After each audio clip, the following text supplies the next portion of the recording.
It's 4 o'clock and it's time for my Facebook Live. If you've been watching, you'll know that I'm currently talking about how to lose weight in lockdown. Many of us have found that we've put on a few pounds, and there'll be lots of reasons for this. And I'm going to, over the next few weeks, talk to you about some things you could tweak in your diet and in your lifestyle that might make it easier to get back to your regular weight. So we've covered blood sugar balance, the importance of protein, and yesterday I talked about carbohydrates.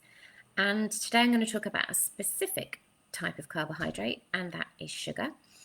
And sugar is very quickly converted by the body into glucose. And if we don't use that glucose up through doing something energetic, then the body will store it as fat. And it really is a really key part of a weight loss journey, is to try and get to the point where you have as little sugar as possible. Sorry about this. In your diet. It really is, there's nothing nutritious about refined sugar. It's empty calories and it has lots of negative effects on our health. So it causes tooth decay, it disrupts the microbiome, which is a really important part of our immune system, and it slows down the response of white blood cells to infection.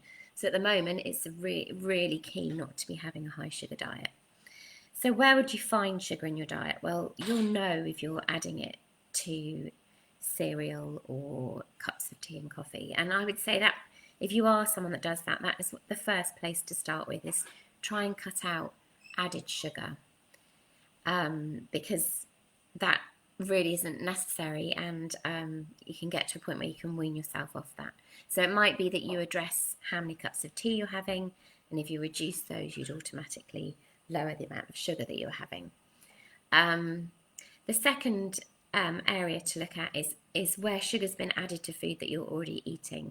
So start reading food labels and identify sugar in there. There's something like 35 different names for sugar, so it could be quite a challenging exercise. It's obviously called sugar, but it could be called glucose syrup, it could be fructose, it could be maltose. O's is a good clue. O's means carbohydrate. So if you see that on the label, that's something to avoid. But yes, some food items will have at least 6 different types of sugar in them, so it's about identifying them.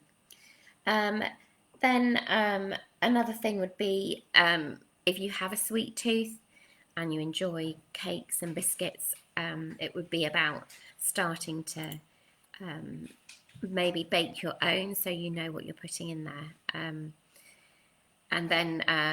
and then you can cut down on your sugar intake, and you'll know that the things that you're baking for yourself haven't got preservatives in them, so it'll be much healthier. So yes, the other thing to explain about why sugar is so addictive is that it creates the production of dopamine. And dopamine is a neurotransmitter that the body produces when it's experiencing pleasure or reward. So sugar does that to your brain. So that's why it's so appealing to eat sugar. And it's about understanding that your body needs more and more more and more sugar to create the same hit of dopamine every time you consume it. So that's why it's so addictive. So one kind of strategy to reduce sugar intake would be to find other things that give you the same kind of sensation as sugar does, and use those to make you feel good. But recognize that it is addictive, and it can be a challenge to give it up. So if you're keeping a food diary, maybe now's the time to identify where the sugar is in your diet. So use a different colour marker pen.